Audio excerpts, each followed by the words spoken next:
Hey guys, Dave Moore, iDaveMoore.com, coming at you with a video on the topic of female concealed carry. Now I know you cannot read this board, but I figured I would use it for notes, and I would have it here for a little bit of videography flair. So females and concealed carry. First off, I'm not a female. I do not have first-hand experience with this, but I do have a knowledge database that I figured that I would share, and I have had a few questions. Some of the main questions are what holster should I use, what gun should I get, and all of that. So I had these notes, but I'm really not going to follow them because I figured just talking about it freely is the best way to cover this topic.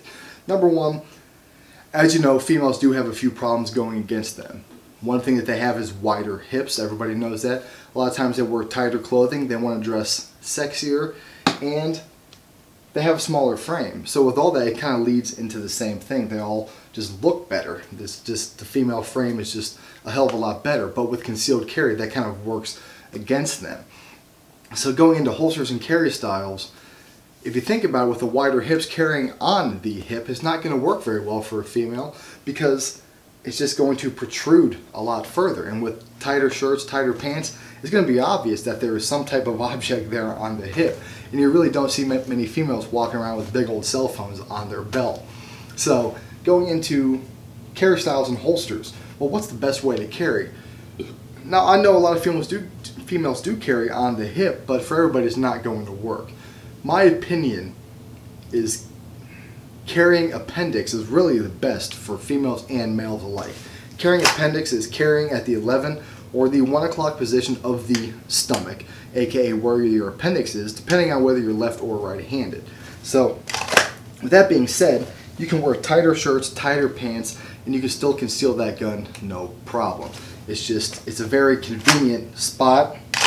It's very easy to conceal. And I know a lot of females that do carry in the appendix position. Now going along with that, obviously hip carry is usually not going to work depending on your dress. So the other option is your 5 o'clock carry, which is carrying behind your midline by your kidneys. I've seen some females carry there and they put their purse in front of it to kind of block it and give you more of a concealment option. Though, what happens if you lose your purse? What happens if you drop your purse? What happens if you put your purse down? Is it still concealed, or is it very obvious that you have a gun? So I don't like the 5 o'clock position because sit in a car, sit in a chair, and good luck getting that gun out. You're going to fight with your garment, you're going to fight with the gun, and you're just going to get dead. So I recommend on the hip or appendix carry. Now for females, going into that is holster choice. Well, chances are if you're a female, your best holster choice is going to be in the waistband. And there are many types of holster styles. And my notes here, you've got your Kydex, which is thermo-molded plastic. You've got your leather, which is dead animals, or you've got nylon. But on my notes here, I crossed out nylon because nylon holsters are usually garbage. What I would probably recommend is some type of in the waistband Kydex style holster. And if you get like the Raven Concealment Phantom holster, you can get these soft in the waistband belt loops and the hard, that's what she said, outside of the waistband belt loops, and you can kind of have a twofer there. So you can carry it in the waistband, you can carry it outside of the waistband, depending on how it fits you. But at least you have two options there that you can play with.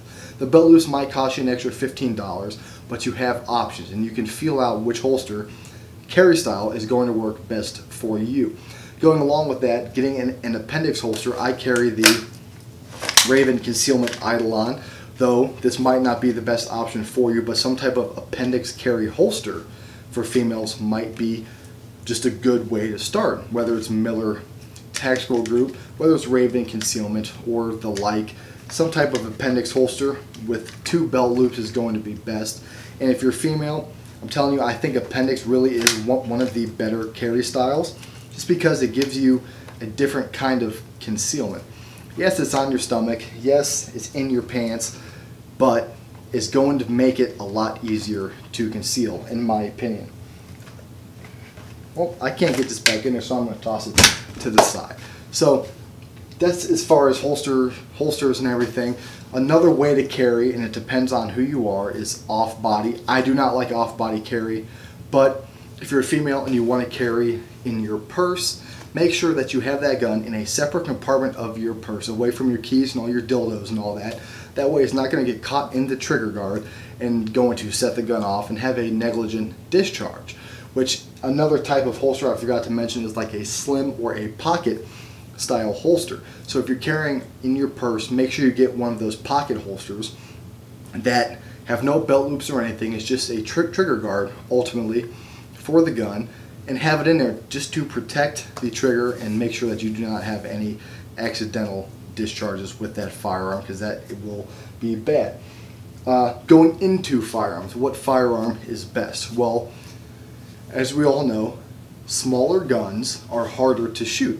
So if you are a smaller framed female, a smaller gun, believe it or not, is going to be harder for you to shoot. They're uncontrollable. They hurt. It's just not very pleasant.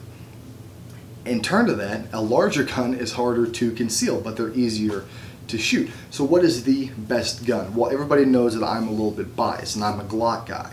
So I recommend that you were to get either a Glock 19, a compact size Glock, or a Glock 26, a subcompact size Glock.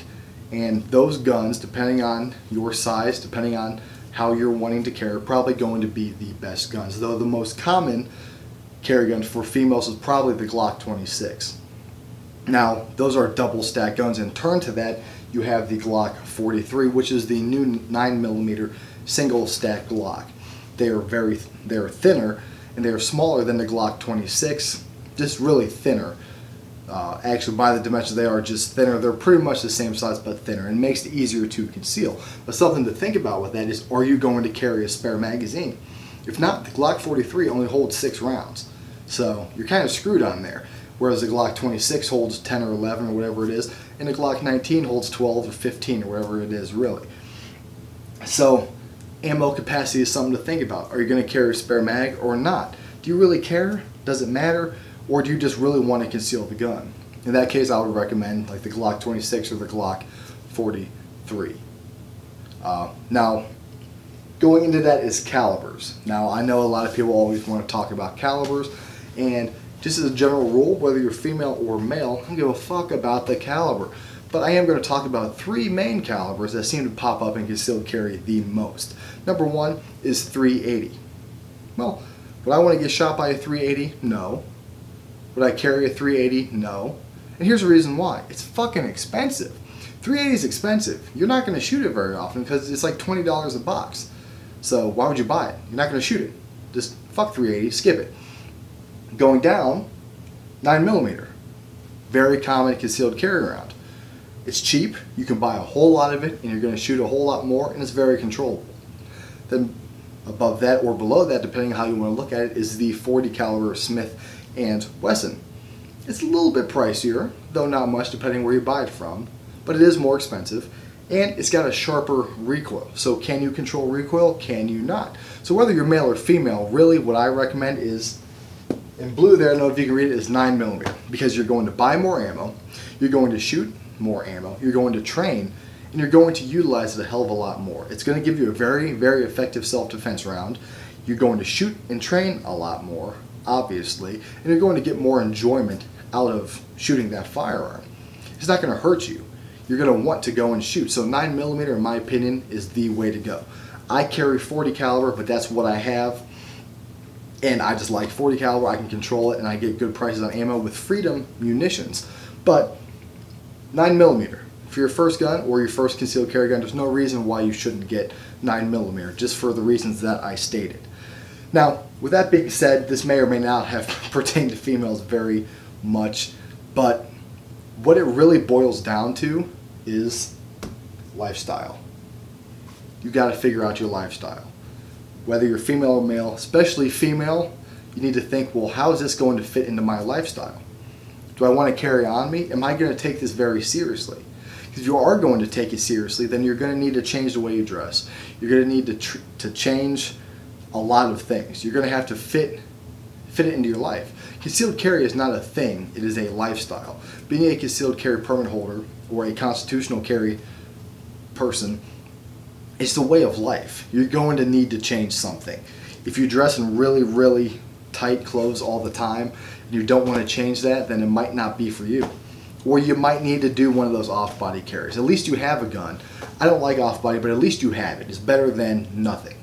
But it all boils down to your lifestyle. You need to adapt your lifestyle to carrying a firearm. And like I tell everybody, whether male or female, you need to avoid shady areas. You need to not get into fights. You need to not drink when you're carrying. You need to just be a better human being, just in general, when you're carrying a firearm. Just because you have a firearm does not mean that you're a bad bitch now or you're some badass. No, it means that you need to be a little bit more careful, a lot more careful, and avoid things. You need to change your personality, so to speak. You need to cool yourself down, and you need to just take the legal carry of a firearm a whole hell of a lot seriously. So, in summation, I know I really didn't tell you what to do, but it seems for females, inside the waistband carry is probably one of your best options. In my opinion, appendix carry is probably the best option.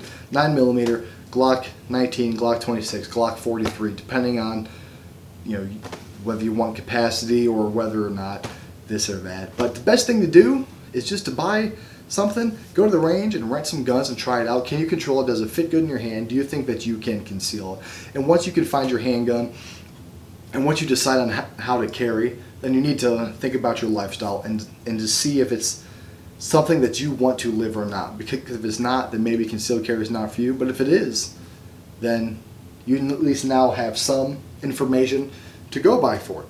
So hopefully you liked the video. Hopefully it worked out. Like I said, whether you're male with female companions who are looking to get into it, or whether you're a female looking for a few answers, hopefully I helped you. So make sure you like, subscribe, share my videos. Unless you hate me, then don't do any of that. Check out my website, idavemore.com, Instagram @idavemore. Have any questions, leave them down here in the crotch box. And until then, guys, keep shooting. For all you ladies out there, I feel that really the Raven Concealment Eidolon is your best bet. With the wedge and the belt claw here, it really does give you the best concealment option, especially for appendix. Well, it is an appendix holster, so if you choose the appendix route, I definitely recommend the Eidolon. I've done reviews on this in the past, and you can kind of see how I feel about it. Another product that I forgot to mention was, I guess, boob carry. What it is a holster called the Flashbang holster, and it fits right on your bra. It clips around the bra, and it gives you a option to just kind of reach in your shirt or pull your shirt up and grab the gun out. I know it sounds weird, but I have met the girls at Flashbang. They are awesome. They do have a good idea. It is Flashbang holsters. We sell them at squaredawaysurplus.com, or you can buy them directly from Flashbang holsters. I believe their website is like flashbangholsters.com or something. But just search it. It clips right on the bra. So, you know, once again, my best options that I feel for you are going to be appendix with the Eidolon holster, Raven Concealment Eidolon holster, rcsgear.com, or the Flashbang holster, which is a brawl holster.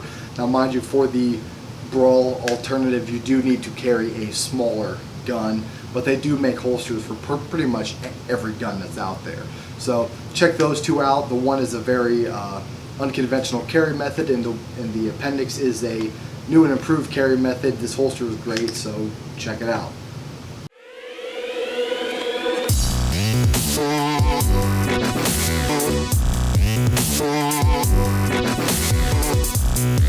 Yeah.